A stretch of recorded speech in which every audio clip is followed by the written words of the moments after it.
আমাদের অভ্যুত্থান থেকে শুরু করে আজকে পর্যন্ত আমাদের কর্মসূচি, নীতি নির্ধারণ এগুলো কিন্তু মানুষের কাছ থেকে এসেছে, জনগণের কাছ থেকে এসেছে। জনগণের প্রত্যাশা, জনগণের চাওয়া, জনগণের আকাঙ্ক্ষাকে আমরা রাজনৈতিক কর্মসূচিতে পরিণত করি। এই যে জনগণের আকাঙ্ক্ষা, এই যে স্বার্থের চাহিদাটা, এটা জনগণের কাছ থেকে এসেছে।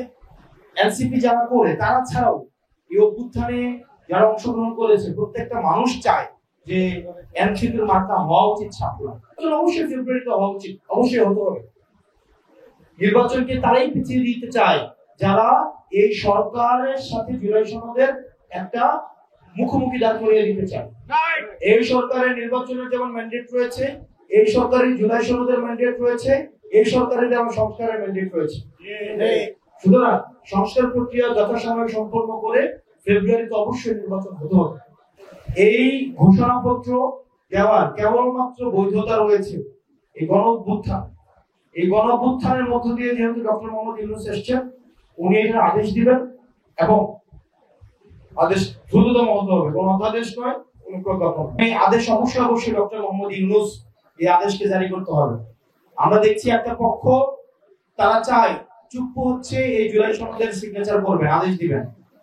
মানে চুপ্পুর কাছ থেকে যদি আপনার জুলাই সনদের সার্টিফিকেট নিতে হয়, আমাদের সবার ভালো না যে নদীতে ডুবে যাওয়া। আপনার ঢাকার উপরে সবচেয়ে বেশি শহীদ হয়েছে ভোলাতে, এই দ্বীপ জেলা ভোলাতে সবচেয়ে বেশি শহীদ 56 জন, টোটাল 56 জন শহীদ হয়েছে। তারা যদি জানে চুপ্পু সার্টিফিকেট দিচ্ছে এই জুলাইয়ের, তারা সবাই একসাথে আত্মহত্যা করবে। তাদের পরিবার যদি জানে তারা আত্মহত্যা করবে, যারা আহত হয়েছে তারা আত্মহত্যা করবে। মানে কি ইতিহাসের কি নির্মম বাস্তবতা, কি নিদারুণ সম্ভাবনার বিভিন্ন রাজনৈতিক দলের নিদারুণ অপচয় যে তারা চুপ্পুর হাতে বায়াত নিয়ে চুপ্পুর হাত থেকে তারা হচ্ছে জুলাইয়ের সনদ নিতে চায়। এর থেকে দুঃখজনক পরিতাপের বিষয় আর পৃথিবীতে কিছুই হতে পারে না। যারা চুপ্পুর হাত থেকে আজকে বায়াত নিতে চায়, ফেসিবাদের যিনি হচ্ছেন সুপ্রিম লিডার, ওনার কাছ থেকে বায়াত নিয়ে যারা গণতন্ত্র প্রতিষ্ঠা করতে চায়, তাদের এই উদ্দেশ্যকে আমরা সন্দেহ করি। এবং এগুলো আপনারা গতকাল ভোলার যে কার্যক্রম হচ্ছে সেটার মধ্যে দিয়ে আপনারা বই প্রকাশ দেখতে পাচ্ছেন। আমরা অত্যন্ত দুঃখ প্রকাশ করি, ফেসিবাদের বিরুদ্ধে দীর্ঘদিন লড়াই করেছেন আন্দালিব রহমান পার্থ, ওনার দলের উপর, ওনার নেতা কর্মীদের উপরে যেভাবে নারকীয় বা আপনার যেভাবে নৃশংসতা এবং হামলা চালানো হয়েছে, আমরা অত্যন্ত দুঃখ প্রকাশ করি। আসলে রাজনীতি কোন দিকে যাচ্ছে, পেশি শক্তির ব্যবহার কোন দিকে যাচ্ছে, গতকাল এটা একটা টেস্ট ম্যাচ হয়ে গিয়েছে। সো জনাব আন্দালিব রহমান পার্থ সাহেবকে আমরা বলতে চাই, দীর্ঘদিনের ফেসিবাদ লড়াইয়ের ওনারা যোদ্ধা, ওনাদের প্রতি আমাদের সম্মান আছে, আমরা ওনাদের ত্যাগকে সম্মান জানাই। একই সাথে সাথে এটিও আমরা তাদেরকে আহ্বান জানাবো।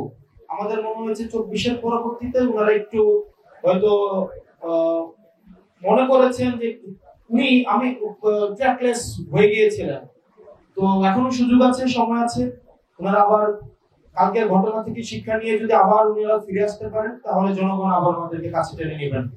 এবং ওনারা যেভাবে আপনার বৈষম্যের বিরুদ্ধে, স্বৈরাচারের বিরুদ্ধে বলিষ্ঠ কণ্ঠ জারি রেখেছেন, তাদেরকেই যদি আবার এইভাবে ভোলা থেকে উৎখাতের ষড়যন্ত্র করা হয়, এভাবে নির্যাতনের মধ্য দিয়ে, তাহলে আবার আপনারা বুঝেন যারা জুলাই সনদ চায় না তারা আসলে বাংলাদেশটা কোন দিকে নিতে চায়, তারা আসলে কিসের প্রস্তুতি নিচ্ছে, সেই বিষয়টি আসলে মানুষ, জনগণ এবং আপনারা আসলে এই জিনিসগুলো বুঝে যাওয়ার কথা। কোনদিনের ফেসিবাদ লড়াইয়ের যারা করেছেন, আমাদের বিএনপির তৃণমূলের নেতা কর্মীরা, বাংলাদেশে একটা গ্রাম বলেন তো দেখান তো যেই গ্রামে বিএনপির নেতা কর্মীদের বিরুদ্ধে মামলা হয় নাই।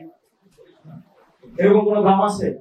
ওই গ্রাম আছে, বিএনপি আছে কিন্তু মামলা নাই, বুঝছে? এরকম একটা গ্রাম দেখান তো যেখানে শিবিরের বিরুদ্ধে তারা কার্যক্রম পরিচালনা করতে পারছে। শিবিরকে মেরে ফেলা যায় ছিল না? আমরা তাদের যে মাদার সংগঠন আছে জামাতে ইসলামী এবং বিএনপি, তাদেরকে আহ্বান জানাবো, আপনাদের তৃণমূলের যে নেতা কর্মীরা আপনাদের জন্য রক্ত দিয়েছে, ঘাম দিয়েছে, বাড়িতে ঘুমাইতে পারে নাই বাংলাদেশ বিনির্মাণের জন্য, তাদের দিকে তাকায়া আপনারা তাদের রক্তের সাথে আপনারা গাদ্দারি করেন। আপনাদের তৃণমূলের নেতা কর্মীদের প্রতি শ্রদ্ধা জানাইয়া তাদের যে রক্ত, তাদের যে ত্যাগ, পরিবার ছাড়া, ঘর ছাড়া, ব্যবসা ছাড়া জীবন দিয়েছে, ইলিয়াস আলীরা গুম হয়েছে, কখনোই আর পরিবারে ফিরবে না। আমাদের সুমন ভাইয়ের মা কখনো সুমন ভাইকে ফিরে পাবে না। অসংখ্য মানুষ গুম হয়েছে, তাদের দিকে তাকিয়ে বাংলাদেশের যে মানুষের যে আকাঙ্ক্ষা, সেটির প্রতি সম্মান জানিয়ে চলেন আমরা বাংলাদেশটাকে একসাথে বিনির্মাণ করি। আমাদের রাজনৈতিক মতপার্থক্যের ঊর্ধ্বে উঠে বাংলাদেশ প্রশ্ন আমরা ঐক্যবদ্ধ থাকি।